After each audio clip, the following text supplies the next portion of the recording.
నిండు అసెంబ్లీలో మహిళలను కించపరిచిన ఆ రేవంత్ రెడ్డి సబితా ఇందిరారెడ్డి గారిని మా కంటతడి పెట్టించినందుకు ఆయనను మేము వదిలిపెట్టాము. ఆడశక్తి అంటేనే మన ఒక మహిళా శక్తులు, ఆడశక్తి అంటే మహాశక్తి. ఈ మహిళలతోటే ఆయన గెలిచిండు. ఆయనను మమ్మలను మహిళలను కించపరిచిన రేవంత్ రెడ్డి ఖబర్దార్. నువ్వు మహిళలను కించపరిచినావు, నువ్వు ఇక ఏనాటికి బాగుపడవు. నువ్వు అయిపోయినావు కదా మా చేతిలో. ఒక రాణి రుద్రమ్మ వలె, సమర్థ సారక్క వలె మేము పోరాటాలు చేసి తెలంగాణను సాధించుకున్నాం. మా తెలంగాణలో ఇంత కించపరిచిన కేసీఆర్ కూడా మాకెంతో ప్రాధాన్యతనిచ్చి మేము తెలంగాణ సాధించడం కోసం ముందుండి గెలిపించుకున్నాం. రేవంత్ రెడ్డి నువ్వు మహిళా చేతిలో అయిపోయినావు. మహిళలు నిన్ను కింద అణగదొక్కుతారు. నీ దిష్టి బొమ్మలు ఇంకా 1,00,000 సార్లు గాలబెడతావు. నీది మూడిందిగా, నీకు మూడింది. నువ్వు మహిళలను మొత్తం రేవంత్ రెడ్డి నువ్వు మహిళలను కించపరిచినావు. క్షమాపణ చెప్పాలి. ఈ మహిళా సమాజానికే నువ్వు క్షమాపణ చెప్పాలి. మహిళలంటేనే అబలలు కాదు, సబలలు.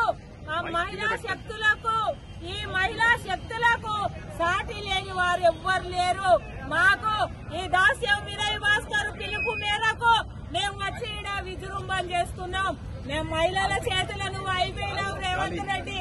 నువ్వు ఈ రోజు తోటి నీ స్టోరీ ముగిసింది. నువ్వు ఫినిష్ అయిపోతావు. ఇక దీంతో ఇప్పుడే కథ మొదలైంది. మీరు మహిళలకు క్షమాపణ చెప్పాలి. ప్రతి మహిళ మీరు ఓటేస్తేనే కదా మీరు గెలిచి ఒక మహిళను కించపరచడము అది ఎక్కడ న్యాయము. మీరు ఒక హోదాలో ఉండి కూడా ప్రతి మహిళను కించపరుస్తా అంటే ఆ మహిళ ఎంత బాధపడాలి. మీ ఇంట్లో మహిళలను అయితే అట్లా కించపరుస్తారా మీరు? మాకు 6 పథకాలు అన్నారు, ఒక్కటి కూడా అమలు చేయలేదు. కనీసం 2500 మహిళకి ఇస్తానన్నారు, 2500 కూడా రాలేదు.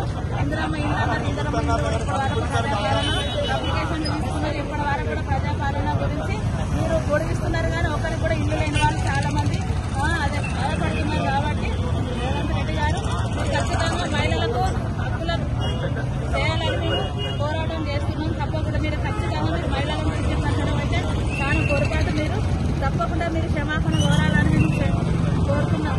నిన్న అసెంబ్లీలో సీఎం గారు రేవంత్ రెడ్డి అనివార్య వాక్యాలు సబితా ఇందిరారెడ్డి మీద ఒక తెలంగాణ మహిళ బిడ్డ ఇలా తెలంగాణ మహిళలందరికీ బేషరతుగా రేవంత్ రెడ్డి క్షమాపణ చెప్పాలి అని కోరుకుంటూ ఇవాళ మా బీఆర్ఎస్ హనుమకొండ జిల్లా అధ్యక్షుడు దాస్యం వినయ్ భాస్కర్ ఆధ్వర్యంలో ధర్నా దిష్టిబొమ్మ ధర్నా ప్రోగ్రాం పెట్టినాం. బేషరతుగా రేవంత్ రెడ్డి గట్టి విక్రమగా బేషరతుగా తెలంగాణ ఆడబిడ్డలకు అందరకు క్షమాపణ చెప్పాలి.